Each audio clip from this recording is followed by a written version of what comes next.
La Sociedad Venezolana de Infectología, en conjunto con ONUCIDA Venezuela, les trae a ustedes este segundo webinar, buscando mejorar la capacitación en el área de VIH-Sida. Y justo a días de haber conmemorado el Día Mundial de la Lucha contra el SIDA, que se celebra todos los primeros de diciembre, recordando que tenemos 41 años de epidemias de VIH-Sida y simplemente podemos en el 2030 poner fin a la epidemia.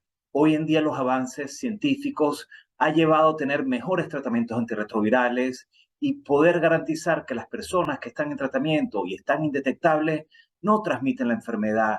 Y esto abre la posibilidad de poder disminuir los contagios en distintos niveles. Por eso la capacitación hoy más que nunca es importante y hacemos este esfuerzo en conjunto simplemente para buscar, aportar y mejorar los aspectos educativos en esta área tan relevante.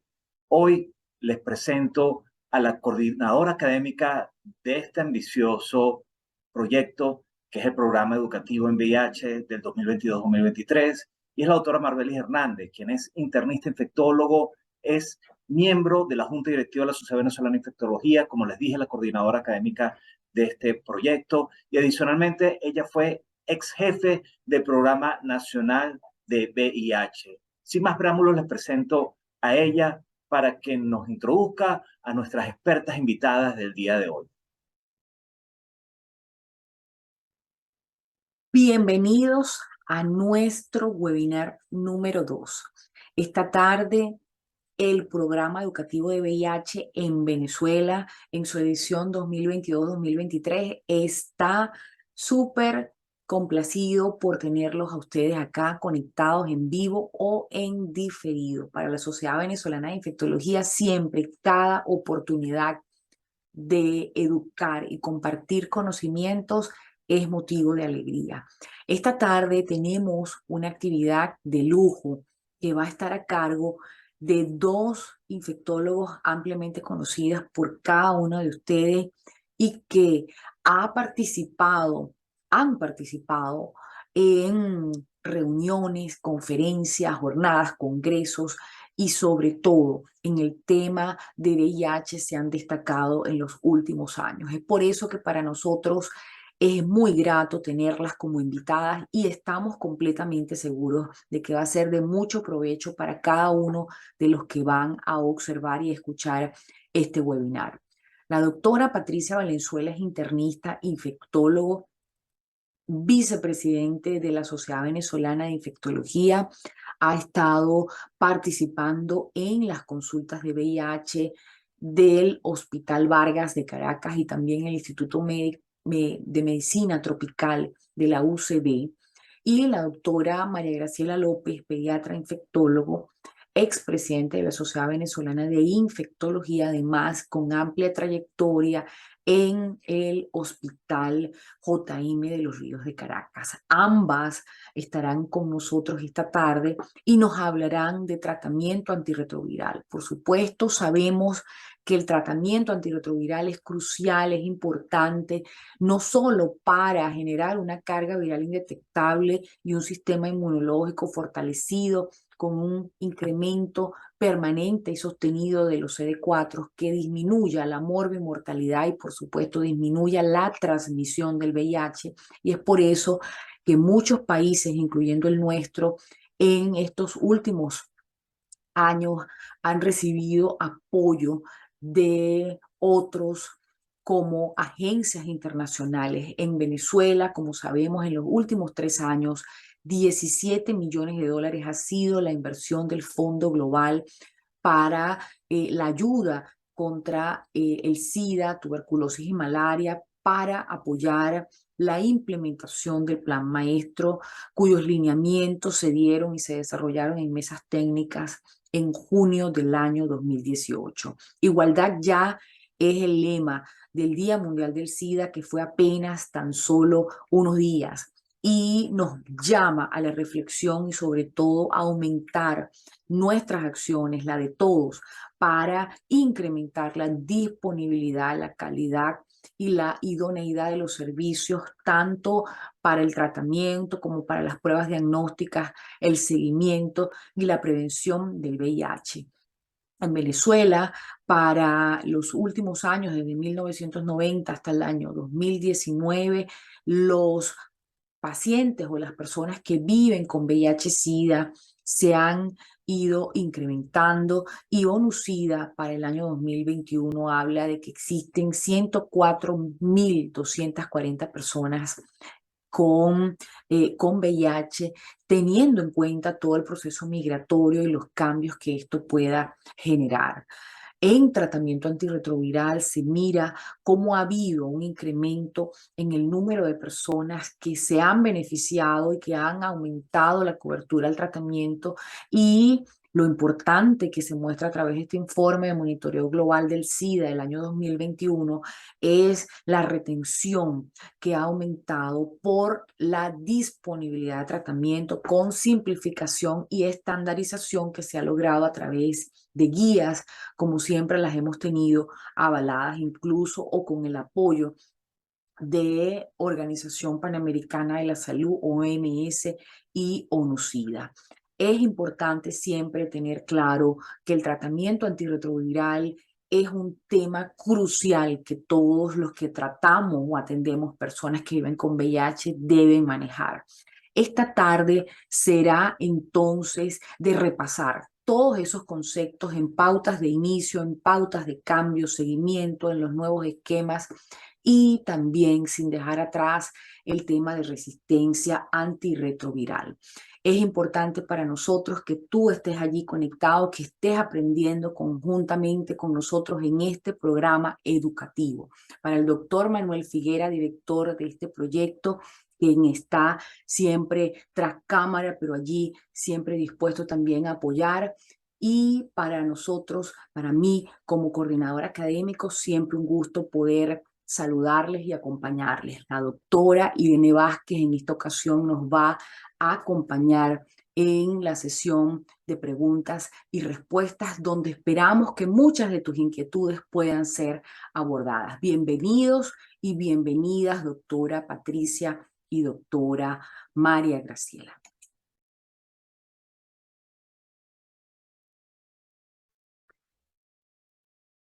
Les habla la doctora Patricia Valenzuela, internista infectólogo, y en esta oportunidad me toca hablarles sobre VIH-Sida, pero el momento y por qué iniciamos tratamiento antirretroviral, cuáles son las opciones en el país, eh, cuándo debemos plantearnos resistencia a los antirretrovirales, y vamos a discutir brevemente un caso clínico. Debo agradecer la invitación por parte de la doctora Marbelis Hernández a participar en este curso de capacitación de VIH-Sida en VIH-Sida. Además, agradecer a ONU-SIDA y a la señorita Catherine Azócar por la invitación que me han hecho, como ya les comenté, para participar en el mismo. Primero vamos a recordar la diferencia entre VIH y SIDA. VIH es el virus de inmunodeficiencia humana que, pues, una vez que entra a sangre, tiene la capacidad de disminuir y afectar lo que es el sistema inmunológico, específicamente los linfocitos T CD4, y que ellos son parte de ese inicio de la respuesta de defensa del organismo contra las infecciones por virus, bacterias, parásitos y hongos. Ahora tenemos SIDA, que es el síndrome de inmunodeficiencia humana adquirida, que es una etapa más avanzada de la infección y que, bueno, se caracteriza porque hay una gran cantidad de copias del virus del VIH en sangre, pues que deterioran de manera importante el sistema inmunológico, disminuyen la cantidad de linfocitos TCD4, y esto hace pues que la capacidad de defensa del organismo empeore, se deteriore y además aparezcan infecciones oportunistas. el ciclo de vida del VIH para recordar los pasos en los que participan los diferentes familias de medicamentos antirretrovirales, algunos disponibles dentro del país, otros a nivel mundial, pero que se combinan. Es poco usado o poco indicado la monoterapia, algunas combinaciones de biterapia de tan solo 2 antirretrovirales tienen evidencia científica sólida que actualmente funcionan, pero en el país todavía se suele prescribir una combinación de 3 medicamentos que más adelante lo mencionaremos. Aquí vamos a empezar el primer paso, es el enlace. El VIH se enlaza o se fija a través del receptor CCR5 que está en la membrana del linfocito TCD4, luego se da la fusión y entra el virus a lo que es el citoplasma de la célula.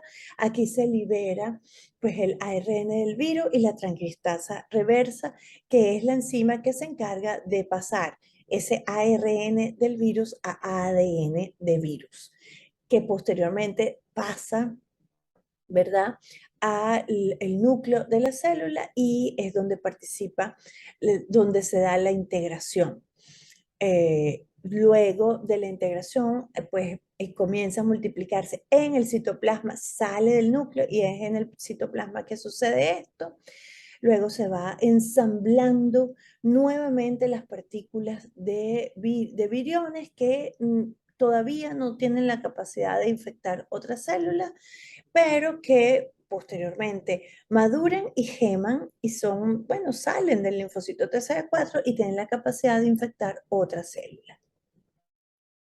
Los síntomas del VIH pueden ser similares a los causados por otras enfermedades y, en consecuencia, la recomendación de hacerse la prueba. Es la única manera de hacer el diagnóstico. Existen diferentes tipos de pruebas, las que detectan anticuerpos solamente, que suelen ser pruebas rápidas y que se puede hacer con determinaciones de anticuerpos pues, en sangre o en fluidos orales, pero lo único que detectan son anticuerpos. Están las pruebas que combinadas antígeno y anticuerpo, como las pruebas de ELISA de última generación y las pruebas de ácidos nucleicos que identifican directamente el virus, y estas son sobre todo determinación de carga viral. El tratamiento antirretroviral, cómo obra, cómo actúa, pues como les comenté previamente, es una combinación de medicamentos que tienen acción contra el virus del VIH. Además, importante que su uso es diario y esto es clave para el éxito del tratamiento antirretroviral. Ha salvado muchas vidas, pero no cura la infección. Reduce la concentración del virus del VIH en el cuerpo, reduce su transmisión, evita que la infección progrese a SIDA y además protege el sistema inmunológico. Desde 1985 se comenzó la carrera de desarrollo de medicamentos antirretrovirales con sidobudina, AZT, que salvó muchas vidas. Y bueno, fuimos avanzando en los análogos nucleósidos de la transcriptasa reversa, luego los análogos no nucleósidos de la transcriptasa reversa, los inhibidores de la proteasa reforzados, los inhibidores de la integrasa.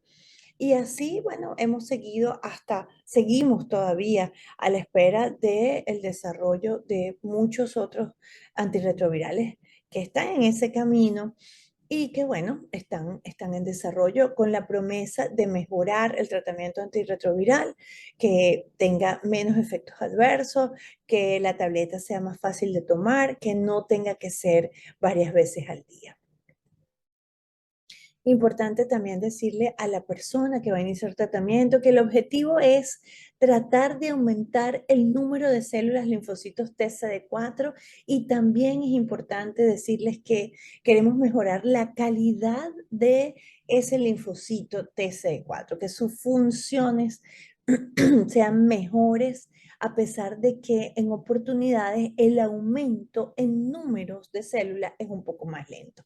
Mientras más bajo se inicia el tratamiento antirretroviral, es decir, con un contagio de linfocitos TCD4 más bajo se inicia, pues ese aumento, esa recuperación en número es un poco más lenta.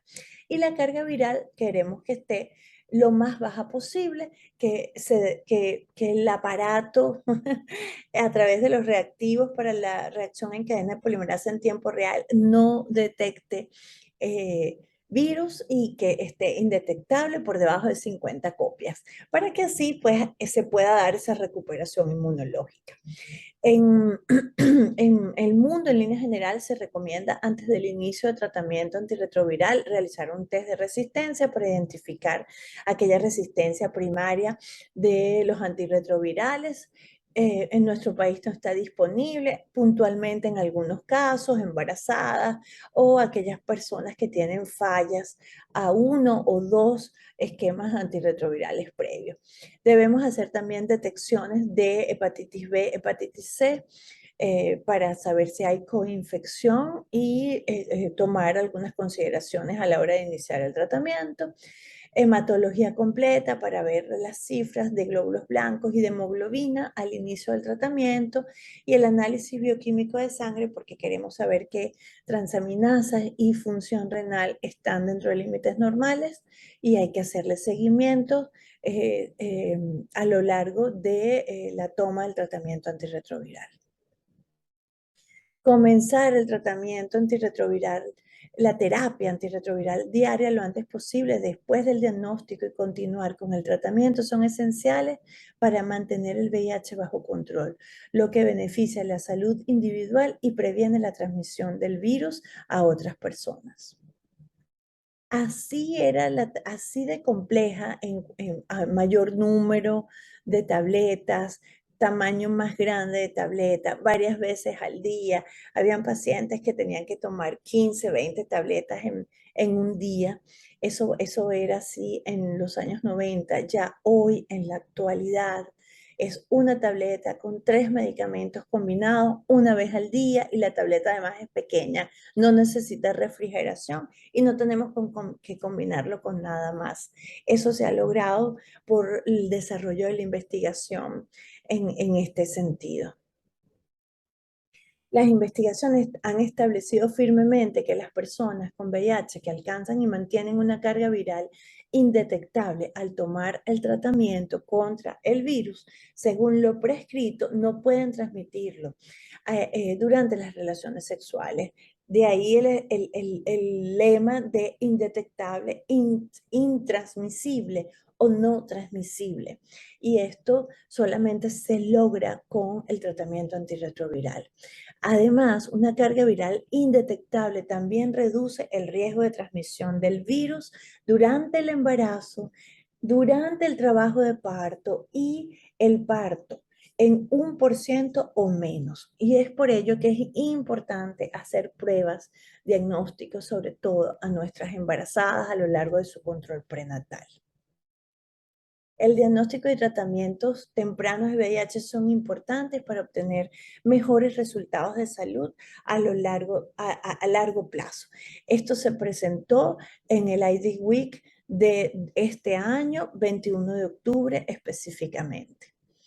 Era pues comenzar el tratamiento temprano en el curso de la infección cuando el sistema inmunitario es más fuerte, da mejores resultados a largo plazo en comparación con retrasar el tratamiento. Esta era la hipótesis que se quería demostrar.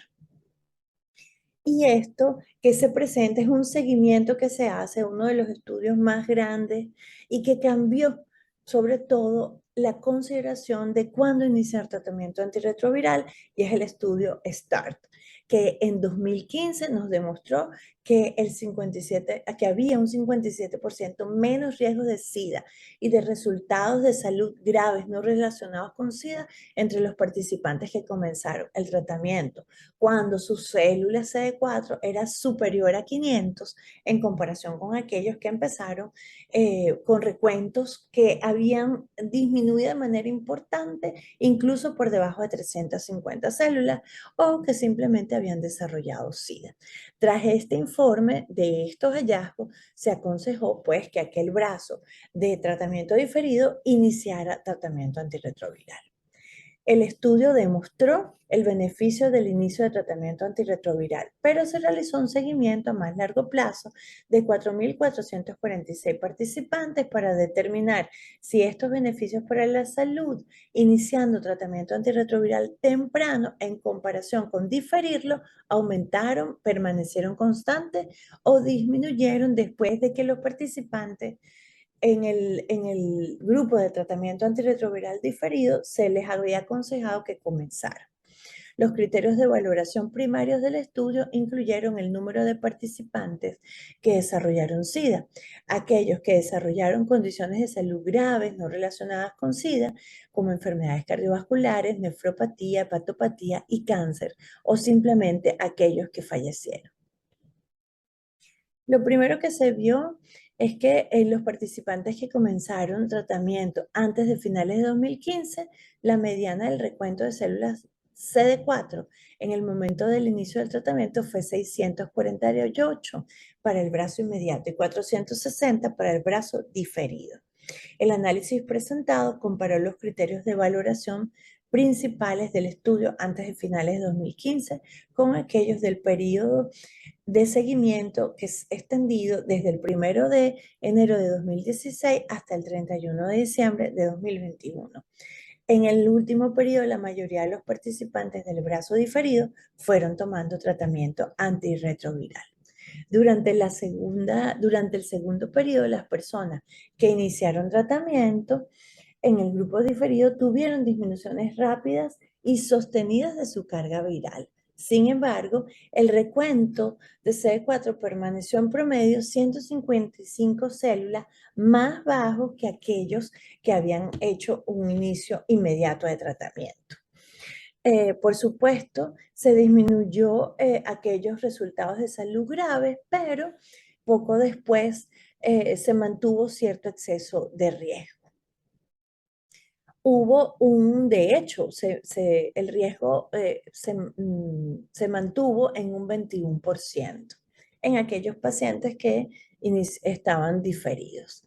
Estos hallazgos confirman que el tratamiento mejora significativamente la salud en una persona con VIH y reduce el riesgo de que la persona desarrolle SIDA o problemas graves, y que el diagnóstico y el tratamiento temprano son clave para maximizar estos beneficios y reducir el riesgo.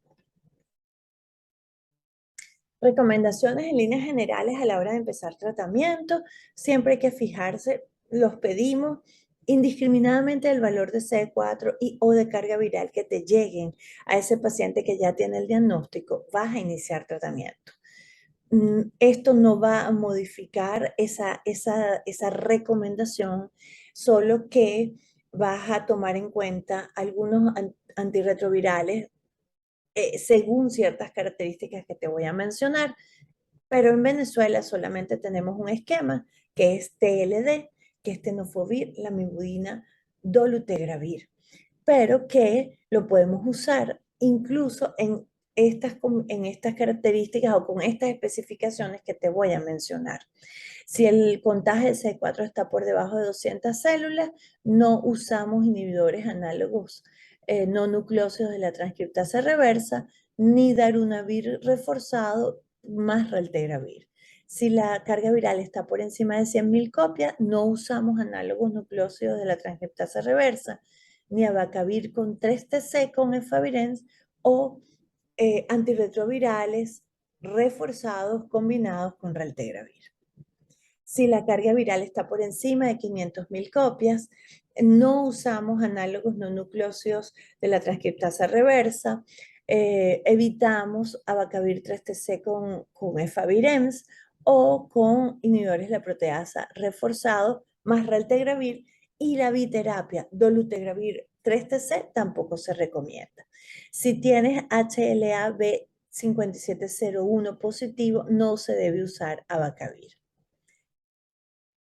Se debe iniciar un régimen de antirretrovirales antes de que se disponga de los resultados del test de resistencia a los medicamentos, y esa es la razón principal por lo que en Venezuela, iniciamos tratamiento aun cuando tengamos alguna consideración especial para solicitar un test de resistencia, como sería una embarazada, o si quisiéramos identificar cuál es la resistencia primaria más frecuente en alguna población en el país. Usamos nosotros en líneas generales TLD, que es tenofovir, lamivudina, dolutegravir, es lo que está disponible en Venezuela a través del Plan Maestro. Las combinaciones de una pastilla una vez al día son varias en el mundo, y en Venezuela te repito que la que tenemos disponible es tenofovir, lamivudina, dolutegravir. Detalle importante, los esquemas basados en dolutegravir, como el que está disponible en Venezuela, no tienes que tomar en cuenta si se consume con o sin alimentos. Y con respecto a enfermedades psiquiátricas, la recomendación es que, como nuestro esquema está basado en inhibidores de la integrasa, que es dolutegravir, hay que hacer un monitoreo de cerca si hay condiciones psiquiátricas preexistentes. Unas palabras sobre viremia intermitente. Una vez que la persona inicia el tratamiento antirretroviral, entre las próximas 6 a 8 semanas alcanza a estar indetectable, es decir, por debajo de 50 copias. Una vez que estás ahí, debes mantenerte ahí, es lo ideal, pero a veces por naturaleza del virus puede haber un incremento discreto de esta carga viral, es decir, se hace detectable, pero vuelve inmediatamente a hacerse indetectable. Esto puede pasar bien sea por naturaleza del virus, que no va a ocasionar mayores cambios, pero si esto está sucediendo y es una elevación importante, más de 1000 copias, 2000 copias, o se repite en varias oportunidades, podemos estar en presencia de una falla virológica, es decir, que el virus está siendo resistente a los medicamentos antirretrovirales que está tomando la persona. Otra razón por la que puede haber una elevación de viremia o la carga viral se hace detectable es porque justo en el momento que se va a hacer la determinación de carga viral, la toma de la muestra, la persona tiene una enfermedad infecciosa viral o una enfermedad infecciosa bacteriana. En ese momento se pueden ver elevaciones de la carga viral. Y por supuesto, el interrogatorio sobre la adherencia. Cuando el paciente no se toma todos los días su tratamiento, esto va a suceder. Y esto, una vez que suceda, combinado con un interrogatorio donde la toma del tratamiento es irregular, nos debe hacer pensar en que el paciente puede estar fallando o puede hacernos una falla virológica. Y en ese momento, la indicación es hacer un test de resistencia. Una vez que la persona comienza a tomar los medicamentos, la carga viral va a bajar, es decir, las copias de VIH en sangre va a bajar. Pero una vez que tú empezaste a tomarlo, comienzas a tener fallas, ausencias, olvidos del tratamiento antirretroviral, comienza a modificarse ese virus del VIH que tenía unas características iniciales para el momento que tú empezaste a tomar el tratamiento. Entonces aquí se complica la situación porque ese virus cambia. Y esa transmisión, y ese virus que cambia o que muta, también se transmite a otras personas durante las relaciones sexuales. Recordar que vivir con VIH, pues se hacen las recomendaciones iguales a aquellas personas que no viven con el virus. Dejar de fumar, disminuir la ingesta de alcohol, comer sano, hacer ejercicio, tomar el tratamiento todos los días. El VIH, la infección por VIH es una enfermedad crónica, como la diabetes mellitus, como la hipertensión arterial, con tratamiento, no se cura, pero si te adhieres o te tomas tu tratamiento todos los días, logras alcanzar una calidad de vida y, bueno, una vida exitosa como cualquier persona que no tenga el virus. Estas son las metas para 2025, 2030, 95, 95, 95. agregamos un 10% para disminuir la discriminación y el estigma social, ayudar a las poblaciones vulnerables y dejar las políticas punitivas que en algunos países en el mundo todavía están vigentes. Un caso clínico, este es un masculino de 45-50 años de edad que acude el 16 de noviembre de 2022, sintomático respiratorio. Nos planteamos que pudiese ser una tuberculosis pulmonar y se solicitan las pruebas para hacer diagnóstico, más CD4 y carga viral. Les repito, los valores de carga viral y CD4 que nos lleguen no va a modificar la decisión de tener que iniciar tratamiento. Igualmente vamos a iniciar tratamiento, pero vamos a saber desde qué punto estamos partiendo, pero además, también saber el contagio de CD4 que tiene la persona nos permite anticiparnos a posibles infecciones oportunistas que puedan aparecer en el interín del inicio de la toma de tratamiento antirretroviral. Regresa el 23 de noviembre y se decide iniciar TLD, que es el esquema que tenemos disponible en el país, tenofovir, lamivudina, dolutegravir. El primer esputo está negativo, está el cultivo en proceso y se inicia tratamiento. Aquí está la vaciloscopía, la primera del 18 de noviembre está negativa, o no se observaron bacilos ácido alcohol resistente, y el 26 de noviembre tampoco. Realiza adicionalmente porque hay trastornos gastrointestinales que se asocian a los síntomas respiratorios, y se hace un coproparasitológico, identificamos blastoconidias abundantes porque el paciente tenía una candidiasis oral y criptosporidium, que, bueno, se decide iniciar tratamiento porque, bueno, tenemos ya la evidencia en este sentido. Pero hay un dato importante acá que no les comenté, y es que la carga viral estaba en 1240 copias. Era el resultado que teníamos, no teníamos el de CD4. Después nos llega pues el resultado del GeneSpert y sale que se detecta el complejo Mycobacterium tuberculosis. Entonces tenemos que iniciar tratamiento antituberculosis, y aquí siempre ha habido como una disyuntiva si iniciar o no iniciar tratamiento, y yo creo que valdría la pena que lo discutiéramos en vivo. Sin embargo, es importante tomar en consideración que hay que hacer ajuste de la dosis de los inhibidores de la integrasa, porque rifampicina, que es la droga fundamental, una de las drogas fundamentales para la eliminación de el Mycobacterium tuberculosis, tiene la capacidad de disminuir el área bajo la curva de dolutegravir y raltegravir, es decir, de los inhibidores de la integrasa. Entonces hay que ajustar la dosis una vez iniciado el tratamiento antirretroviral. Y la disyuntiva siempre, o la discusión siempre ha sido si empezamos ambos tratamientos, es decir, antirretroviral y antituberculosis en simultáneo, si esperamos que se hayan pasado por lo menos 2 a 4 semanas del tratamiento antituberculosis, o si iniciamos tratamiento antirretroviral y después iniciamos antituberculosis. Siempre ha sido un tema de discusión y de investigación. En la actualidad depende sobre todo del contagio de CD4 que tenga el paciente. Y creo que cuando estemos en vivo vamos a poder hacer una discusión interesante al respecto.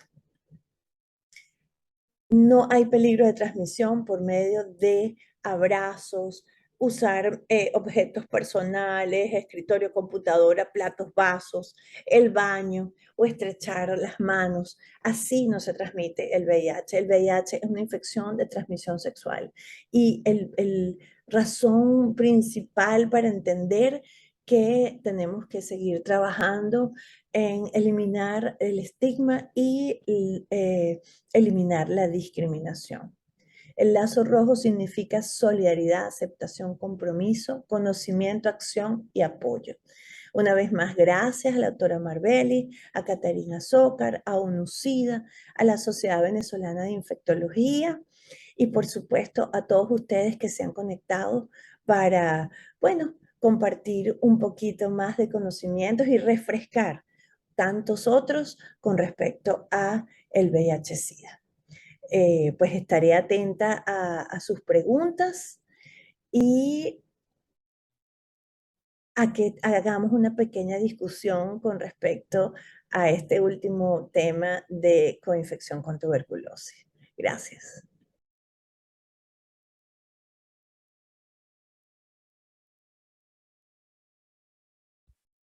Hola, buenas tardes. Es un placer para mí estar en esta actividad del programa de educación de VIH de la Sociedad Venezolana de Infectología en conjunto con ONUCIDA. Hoy vamos a tocar aspectos relevantes del tratamiento antirretroviral en niños, particularmente respondiendo a las preguntas que siempre han sido fundamentales e importantes. ¿Cuándo? ¿Cómo iniciar? Además, otros aspectos del tratamiento de niños con VIH. Antes de decir, siempre que hablamos de VIH, hablamos de la parte epidemiológica, esta vez la quería enfocar básicamente en Venezuela. ONUCIDA estima que viven con VIH en Venezuela, esto no vivían hasta el año 2021, alrededor de 4.200 niños. Sin embargo, para la misma fecha, solo 1.198 reciben tratamiento antirretroviral y se estima también que hubo 566 nuevas infecciones. Es decir, el VIH en pediatría sigue siendo un problema importante de salud pública y de allí estas actividades formativas, pero además formarnos en los aspectos preventivos de la infección VIH en pediatría. Entonces nos empezamos a responder preguntas. ¿Cuándo iniciar tratamiento antirretroviral en niños? Y tenemos 3 estudios guía, 3 estrellas, para algunos no serán estrellas tan conocidas, para otros sí, pero los estudios, son guías, orientaciones y además nos ayudan estas imágenes a recordar cuáles son los estudios, el estudio CHER, el estudio PREDICT y el estudio STAR. En el estudio CHER, conocido, imagínense, desde el año 2008, nos dio la evidencia de que el inicio precoz de tratamiento antirretroviral, y estamos hablando particularmente en niños por debajo de 1 año, disminuía la mortalidad hasta el 80%. Fíjense que el tratamiento antirretroviral, hablando precoz, es en menos de 3 meses del diagnóstico, mientras que el tratamiento diferido era hasta esperar que disminuyeran los CD4 a 25% o tener progresión de enfermedad. En el estudio PREDICT, que ya eran niños mayores de 1 año, conocido desde el año 2012, nos dio evidencias contundentes de que los niños que iniciaban tratamiento precoz, sus curvas de crecimiento eran mejores, es decir, tenían menor impacto en el crecimiento y el recuento de CD4 era mejor que en aquellos pacientes que se difería el inicio de tratamiento antirretroviral. Y posteriormente tuvimos el gran estudio en el año 2015, el estudio STAR, fue realizado en adultos, en el cual había un brazo en el cual se indicaba tratamiento antirretroviral en adultos con más de 500 CD4 y otros en los cuales se esperaba a la reducción de los CD4 por debajo de 350 y se vio que hubo reducción del riesgo de SIDA, de enfermedad grave, incluso no SIDA o muerte en aquellos pacientes en el brazo que iniciaron el tratamiento inmediato al diagnóstico. Por esta razón y desde el año 2015 se inicia tratamiento antirretroviral. Estamos hablando de niños, pero también en adultos que tienen el diagnóstico con VIH sin esperar a disminución de su CD4, sin esperar a progresión clínica. Entonces hay que hacer un inicio rápido de tratamiento antirretroviral a establecer el diagnóstico y rápido estamos hablando... siempre decimos 2 semanas y urgente es días, sobre todo en niños menores de 1 año, para las primeras revisiones rápido, el inicio rápido de tratamiento eran 2 o 3 meses, pero sabemos que esto probablemente no sea un inicio rápido de tratamiento antirretroviral. La idea es hacer un inicio inmediato al diagnóstico y tendremos algunas consideraciones para esto un poco más adelante. En el código QR pueden ver en el guideline del Instituto de Salud de los Estados Unidos estas especiales consideraciones de inicio rápido, del sentido de urgencia del inicio del tratamiento antirretroviral, aquí referidos particularmente a niños menores de 1 año. ¿Cuáles son los principios básicos de este inicio? Precisar quién será el cuidador responsable de la administración del tratamiento. Esto es fundamental. No es hablar de cuáles son las drogas, sino es precisar quién es el adulto responsable para dar el tratamiento antirretroviral al niño. Hay que hacer una explicación clara y sencilla, empezar siempre por lo más importante. Lo más importante es el tratamiento antirretroviral. Probablemente ese niño va a iniciar otros tratamientos, pero dar foco a tratamiento antirretroviral, especialmente en aquellos niños que tienen polifarmacia. Y hay que verificar la comprensión de lo que estamos diciendo a este familiar. Pídele al familiar que repita la información para ver qué entendió y poder nosotros modificar en la propia consulta algo de lo que se haya explicado. Esta, digamos, consideración tan sencilla, este pequeño gran detalle hace la diferencia entre una buena, mala adherencia, entre indetectabilidad o pacientes con cargas virales detectables. El tratamiento antirretroviral de inicio está constituido siempre por 3 drogas, 3 tratamientos antirretrovirales. 2 inhibidores nucleócidos de la transcriptasa reversa y 1 que generalmente es un inhibidor de integrasa o un inhibidor de proteasa o un inhibidor no nucleócido de la transcriptasa reversa. Esto es como base del tratamiento. En relación a, digamos, seguimiento del tratamiento de inicio, tenemos que llamar, una vez que indicamos tratamiento, llamar al familiar o a tener un contacto o cita, si es posible, dentro de las primeras 2 semanas de inicio de tratamiento, con la finalidad de ver eventos adversos, de ajustar alguna indicación y responder preguntas que tenga el familiar. Hay que hacer controles sucesivos después del inicio del tratamiento en lactantes y preescolares de 3 a 4 meses, cada 3 o 4 meses, y en escolares o adolescentes cada 6 meses o una vez al año. Entonces, ahora sí, ¿con qué iniciar? ¿Qué tratamiento antirretroviral iniciamos? Y aquí vemos a estas, digamos, 3 médicos que están decidiendo iniciar, y las decisiones se toman por guías, y afortunadamente en Venezuela tenemos una guía, y la llamamos la mini guía de tratamiento antirretroviral para personas que viven con VIH, un esfuerzo mancomunado entre las agencias de la ONU. Estamos hablando de, por supuesto, ONU-SIDA, OPS, la Sociedad Venezolana de Infectología, los cuales sus miembros han sido parte fundamental en la elaboración de la parte técnica, de la parte de las indicaciones y revisión de literatura para hacer esta guía en conjunto con el Ministerio del Poder Popular para la Salud.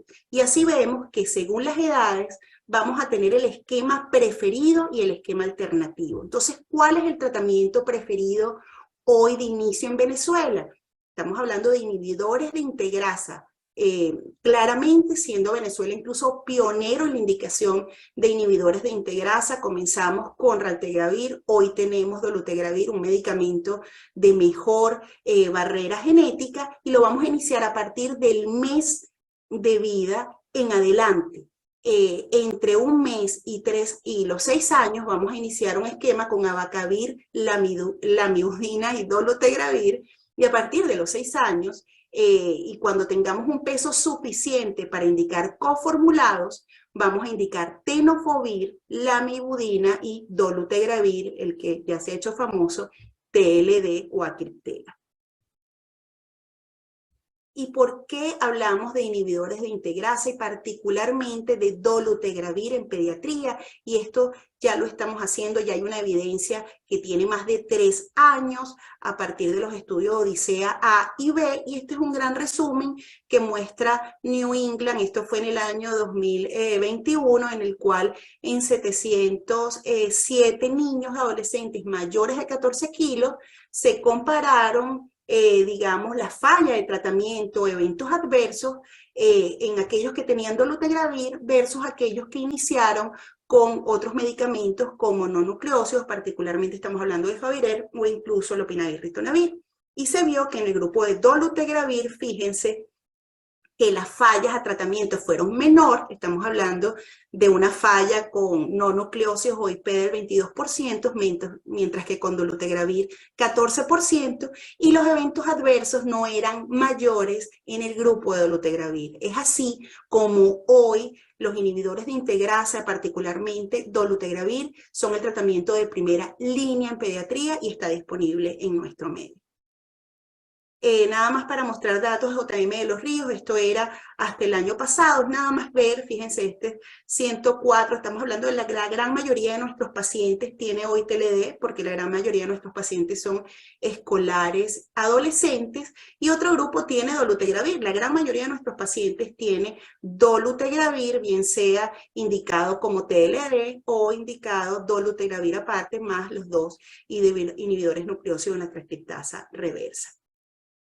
La mayoría igualmente, esto es un subgrupo de pacientes que para ese momento tenía cargas virales, la mayoría de ellos, más del 63% de nuestros pacientes estaba indetectable. Cuando vemos quiénes estaban indetectables, los que estaban indetectables, la gran mayoría eran pacientes que estaban recibiendo inhibidores de integrasa dolutegravir.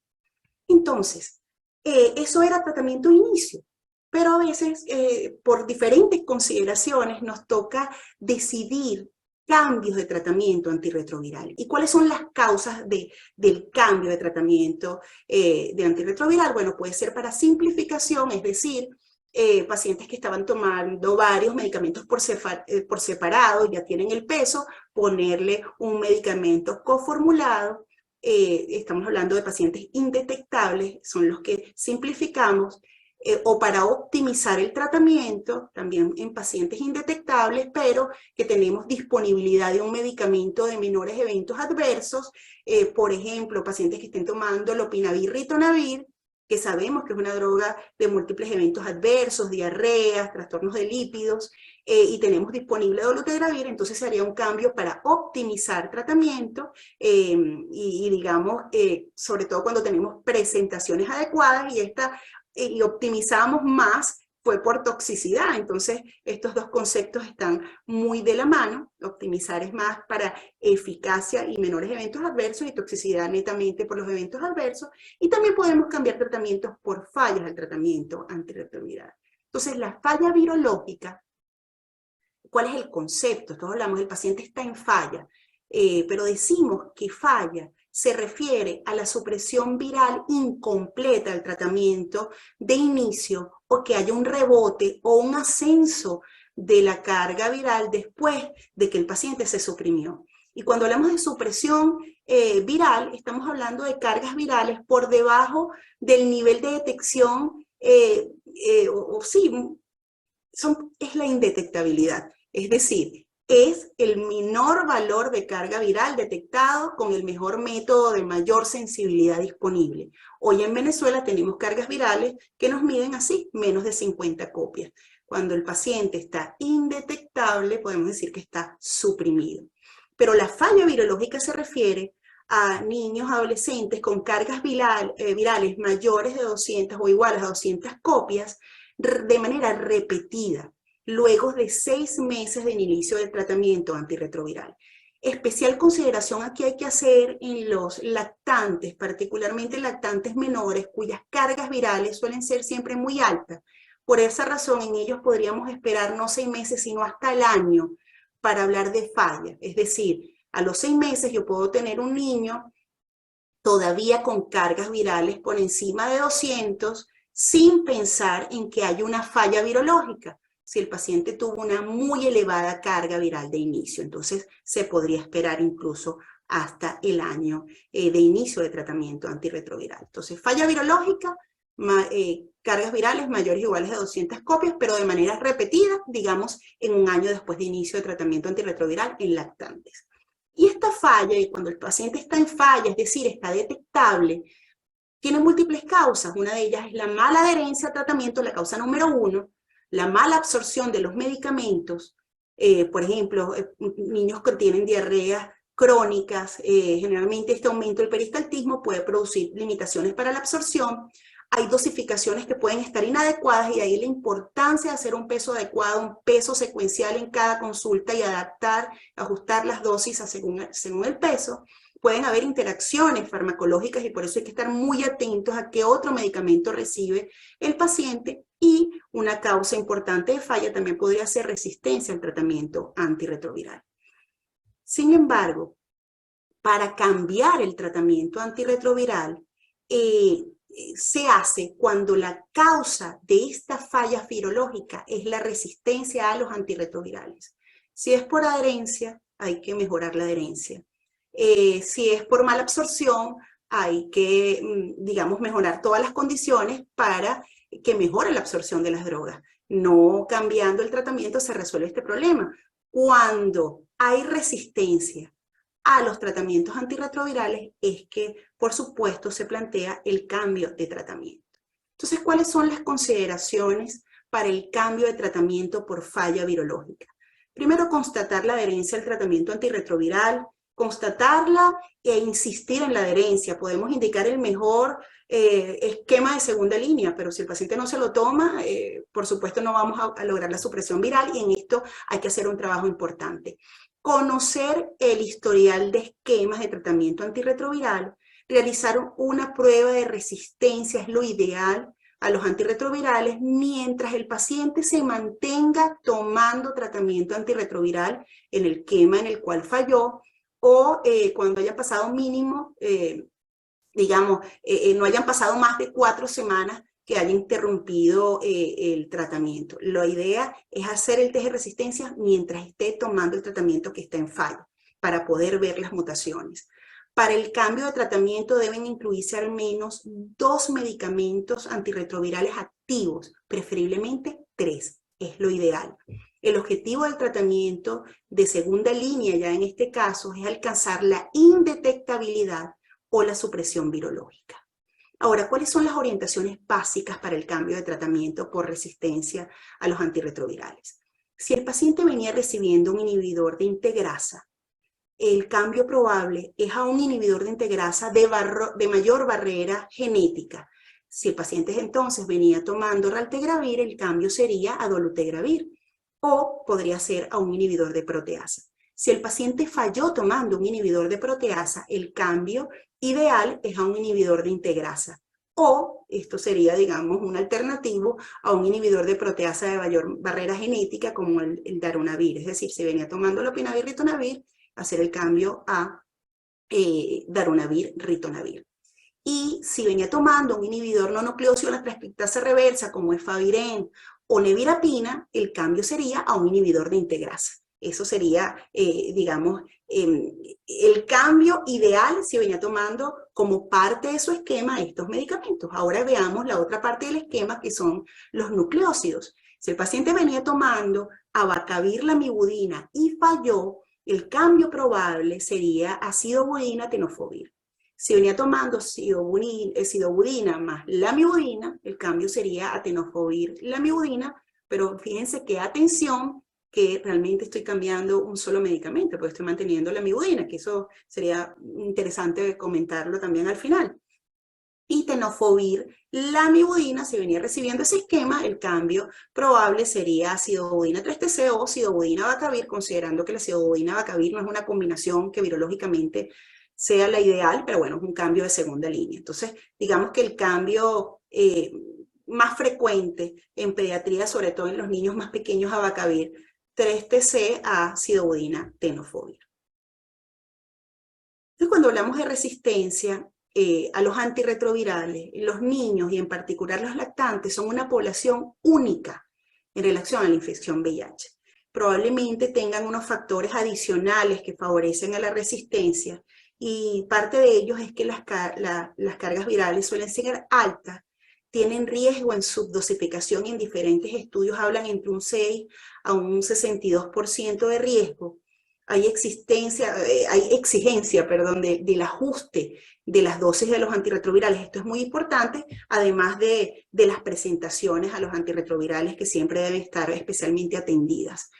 Y factores, y decimos psicosociales, pero estamos hablando de la adherencia, que no depende nada más del deseo de la toma de tratamiento del niño, sino de un cuidador responsable que indique el tratamiento. Entonces son consideraciones importantes en la resistencia que hacen un reto el abordaje de ella en pediatría y probablemente un mayor riesgo de la misma.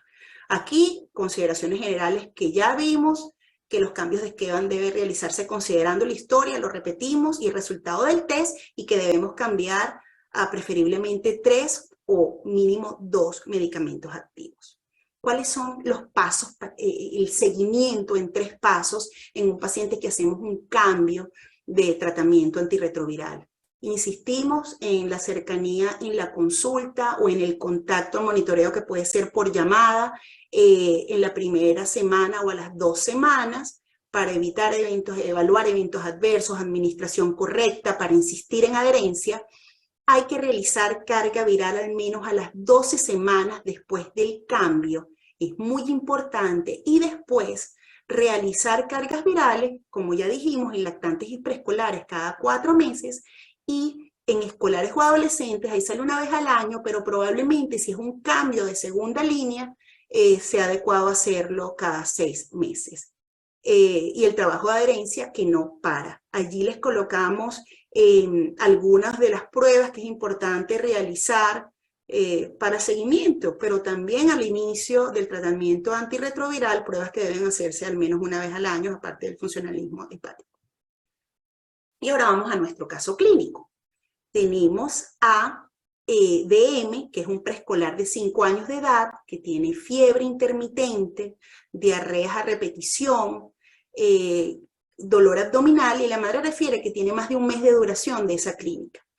Acudió a diferentes médicos en su localidad, indicaron trimetoprim sulfametoxazol por la diarrea en una oportunidad, antiparasitario sin mejoría de la sintomatología. Luego de 2 meses del inicio de esta enfermedad actual, el paciente había perdido 3 kilogramos de peso. Fíjense, el peso está anotado ahí 19 kilos, pero esto era al inicio. Después de allí perdió esos 3 kilos, llegó estaba entre 15 y 16 kilogramos de peso. Reconsulta a otro médico y este médico por fin solicita una prueba de VIH, la cual resulta positiva. Y el paciente es enviado a la consulta de VIH de la localidad, donde solicitan cargas virales, la realización de PPD, beca de esputo, entre otros exámenes. A ese examen físico, en esa consulta, el paciente estaba con una deshidratación leve, había adenopatías cervicales e inguinales de 1 centímetro o más, no había dificultad respiratoria y no había agregados a la auscultación, el abdomen estaba distendido y había hepatomegalia. Eran los hallazgos más importantes al examen físico. En ese momento, esa consulta decide seguimiento ambulatorio y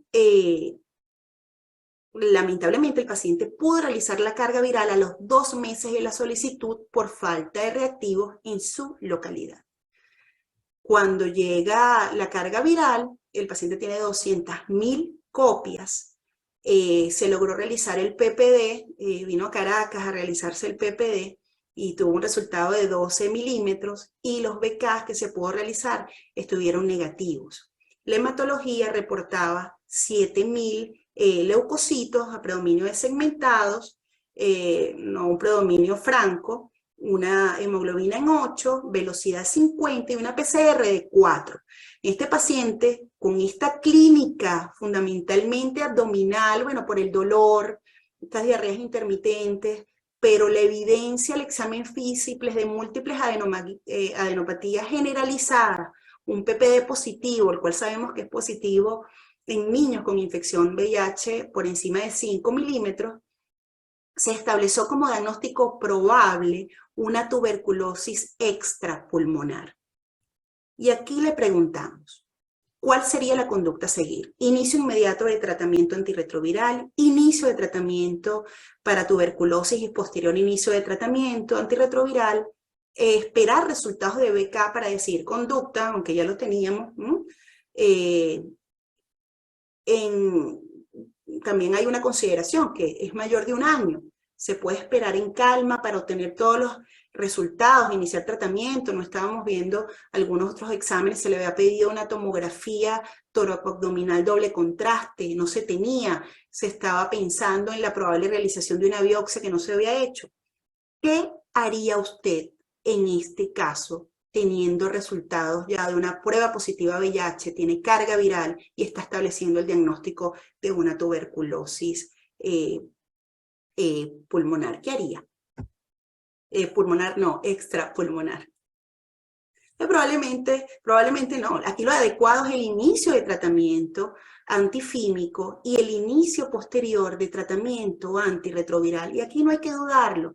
Es un caso muy de nuestro medio. A veces no tenemos las piezas completas, todos los exámenes que quisiéramos realizar, pero tenemos clínica sugestiva, tenemos un PPD positivo en un paciente con infección VIH, corresponde al inicio de tratamiento para tuberculosis. Y recordar lo que dice nuestra mini guía en relación a la terapia antirretroviral y la tuberculosis.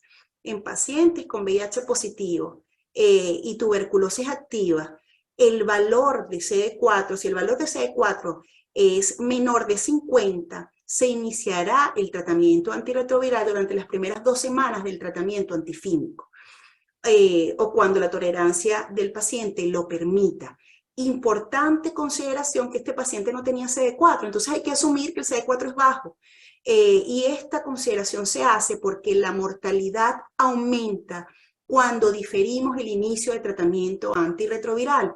Entonces, primero iniciamos tratamiento antifímico y en un periodo que no debería ser mayor a estas 2 semanas, iniciar el tratamiento antirretroviral, con la consideración que en los pacientes que reciben tratamiento antifímico, siempre puede aparecer la posibilidad de un síndrome de reconstitución inmune, evento que podemos hablar posteriormente.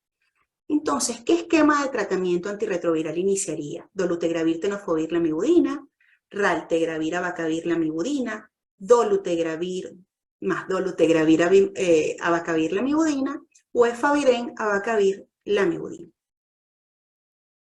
Entonces, el esquema adecuado en un niño que tiene 5 años, que tiene infección VIH y que además tiene una comorbilidad con tuberculosis, el inicio de dolutegravir, pero debemos doblar la dosis. Es importante, la cual debe administrarse cada 12 horas y recibir adicionalmente abacavir, lamivudina. Esto es con el objetivo de que no disminuya la concentración de dolutegravir en un paciente que está tomando rifampicina, que como sabemos disminuye las concentraciones inhibitorias mínimas o más bien aumenta el clearance de la droga. Aquí está la pauta, esto es lo que hay que hacer, es un simple recordatorio del esquema recomendado entre 3 y 6 años, que es abacavir, lamivudina, dolutegravir, poniendo la consideración que hay que dar una doble dosis de dolutegravir en pacientes con coinfección con tuberculosis. Ahora esto sí es asumiendo, digamos, ya pasó el tiempo, estamos planteando una situación que no es real, pero es para decidir qué hacer si después de 3 años de tratamiento, con una adherencia mala a tratamiento antirretroviral por cambios de cuidadores, presenta 2 cargas virales sucesivas detectables, la última es de 20.000 copias. Se consideró probable resistencia a los antirretrovirales, se realizó el test. Sin embargo, probablemente no había la obtención de este test tan rápidamente en un paciente que está progresando desde el punto de vista clínico. ¿Qué esquema terapéutico escogería conociendo el esquema que recibió el paciente previamente, que era abacavir, lamivudina, dolutegravir? ¿Cuál sería su esquema de segunda línea? Darunavir, ritonavir, tenofovir, lamivudina, darunavir, ritonavir, tenofovir, sidobudina, raltegravir, tenofovir, lamivudina o efavirenz, tenofovir, sidobudina. Y bueno, el esquema adecuado, según lo que vimos, darunavir, ritonavir, tenofovir, sidobudina sería el esquema a considerar en este paciente.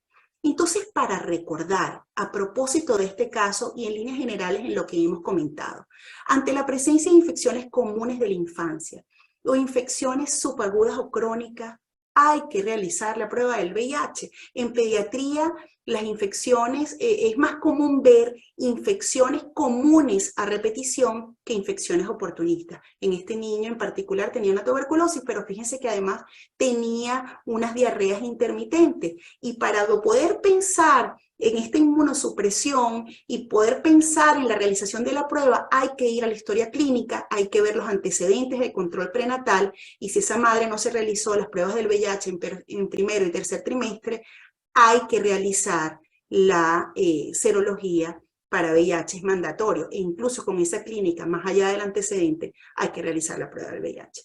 El inicio del tratamiento antirretroviral debe tener sentido de urgencia, en especial en niños menores de 1 año, es una consideración muy importante, sobre todo en nuestro medio que todos los exámenes tardan tanto.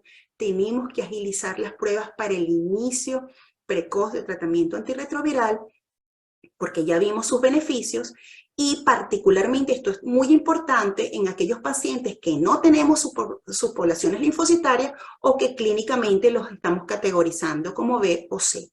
Los esquemas de inicio incluyen inhibidores de integrasa, en nuestro país dolutegravir, como un gran logro realmente del plan maestro. Hemos sido de los países pioneros en obtener este medicamento para la población pediátrica, y la indicación ya es en mayores de 1 mes. Y antes del cambio de tratamiento por falla virológica, deben descartarse factores como la tolerancia al tratamiento, la dosificación, la absorción, y recordar siempre que el objetivo es la indetectabilidad, pero también la preservación de esquemas terapéuticos, es decir, pensar muy bien cuál es el cambio adecuado, si hace falta el cambio, y cuál sería, si usted decide hacer un cambio de tratamiento, cuál sería el esquema adecuado para ese niño o adolescente, mantenerlo indetectable y lograr su traslado a la consulta de adultos estando indetectables, con CD4 altos y clínicamente bien. Es el objetivo de todas las personas y todos los médicos que vemos niños adolescentes con infección VIH, además del objetivo primario y fundamental en prevención de la infección. A todos ustedes, muchas gracias por su atención.